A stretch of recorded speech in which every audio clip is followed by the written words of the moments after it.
Tengoklah, saya baru je nak start make up, Nenek anak dah keluar. meragam. Dia tengah cari nenek dia. Kehilangan nenek dia. Dia nak ikut nenek dia. Aduh, budak ni. Tengok dah nangis dah. Aduh, yay. Nenek keluar. Macam Nenek ni lah keluar make up sekejap. bila ada anak anak kecil Kan tengok anak dah tak keruan dah tu.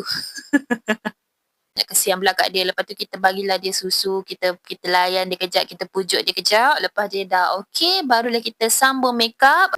Tu ya. You nampak mama. Mana ya? Tik. Mama pakai tudung dulu. Sekejap. Allahu Akbar.